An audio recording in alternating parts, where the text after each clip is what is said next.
deuxième round à Vichy, un quintet plus de vitesse très ouvert ce mardi 15 juillet 2025. Bonjour à toutes et à tous, et bienvenue sur Sariou Pronostic PMU, votre chaîne YouTube dédiée aux passionnés de tort et de quintet plus. Aujourd'hui encore, on reste du côté de l'hippodrome de Vichy, qui accueille la suite de sa semaine de galop, avec un quintet plus très attendu en ce mardi. Et vous allez le voir, l'épreuve s'annonce courte, intense et indécise, ce 15 juillet. Les parieurs auront rendez-vous avec un handicap réservé aux chevaux de 3 ans et plus. Une configuration classique, mais toujours intéressante, surtout à cette période de l'année où les générations se croisent.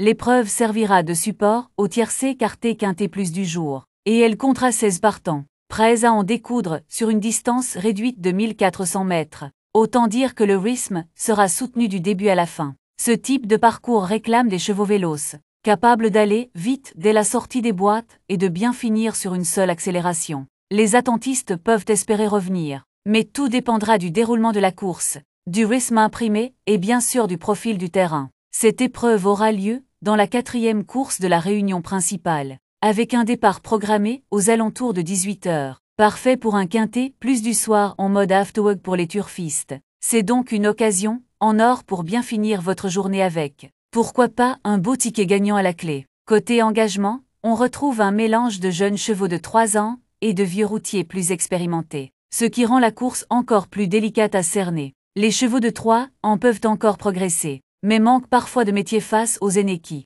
eux, connaissent bien cette catégorie et ses pièges. Il faut aussi faire attention à ceux qui reviennent sur 1400 mètres après des sorties plus longues. Cela peut révéler un certain manque de tenue. Au contraire, un choix tactique pour jouer sur leur vitesse. L'analyse de cette épreuve passera par plusieurs éléments clés, les positions à la corde, essentielles sur cette distance, le profil des jockeys, certains étant très habiles dans les handicaps de vitesse. L'état du terrain s'il évolue, pourrait favoriser certains profils plus que d'autres. Et bien sûr, les chevaux qui descendent de catégorie ou sont bien placés au poids. Dans cette vidéo, je vais vous proposer une lecture claire et précise de ce quintet plus en partageant mes 2 bases de confiance. Mon cheval favori, ma sélection quintet plus en 6 chevaux. Le multi en 7, les chevaux à surveiller. Mes surprises du jour, le regret à ne pas ignorer. Et mon indice de confiance, pour vous aider à estimer la difficulté de cette course. Alors si vous appréciez mes analyses, abonnez-vous à la chaîne, likez la vidéo. Et surtout partagez vos pronostics en commentaire, qui voyez-vous s'imposer à Vichy aujourd'hui.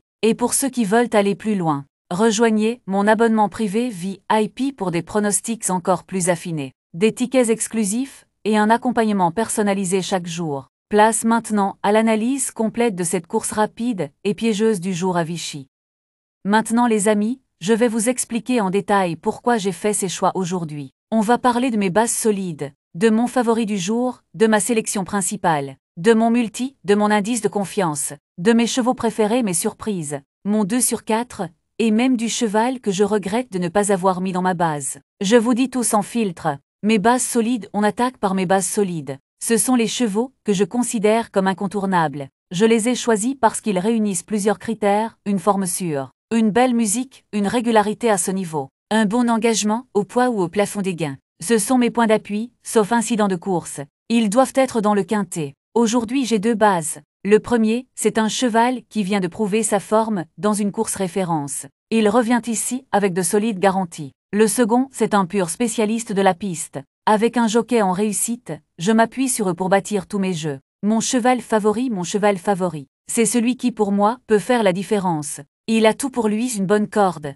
un terrain qu'il affectionne, un entourage confiant, ce n'est peut-être pas le plus joué, mais je pense qu'il peut dominer ses adversaires aujourd'hui. C'est lui que je mets en tête dans ma sélection. Ma sélection du jour, ma sélection quintet plus. Elle est construite avec soin, mes 2 bases. Mon favori, des chevaux très réguliers dans les handicaps, et un ou 2 outsiders qui peuvent surprendre. Je vous propose une combinaison cohérente et équilibrée, que vous pouvez adapter en fonction de vos propres convictions. Mon multi pour mon multi du jour. J'ai sélectionné 6 chevaux, l'objectif ici, c'est de viser un beau rapport tout en limitant le risque. J'ai inclus mes bases, un outsider solide, et une belle cote spéculative. Jouer en multi en 6, ça peut faire mouche. Indice de confiance, mon indice de confiance. Je le place à 6,5 sur 10 aujourd'hui. Pourquoi? Parce qu'il y a une base sérieuse, des lignes solides, mais aussi quelques inconnus. Des chevaux intermittents ou en retard de gain peuvent jouer les troubles faits. C'est une course ouverte, mais pas illisible. donc optimisme raisonnable. Mes chevaux préférés, j'ai aussi 2 chevaux préférés dans cette course.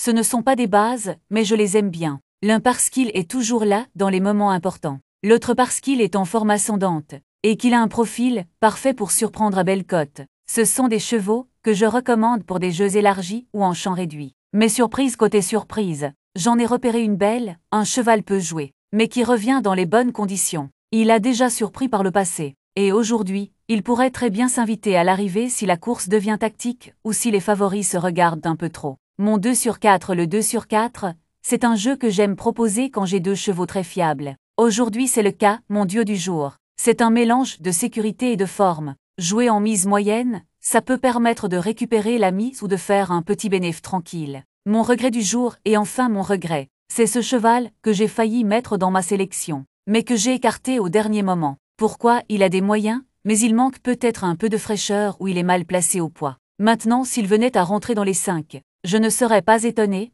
donc si vous voulez le glisser dans un champ réduit ça se tente. Avant de se jeter dans les chevaux, il faut prendre un moment pour bien poser le décor, parce que c'est là que commence tout bon pronostic.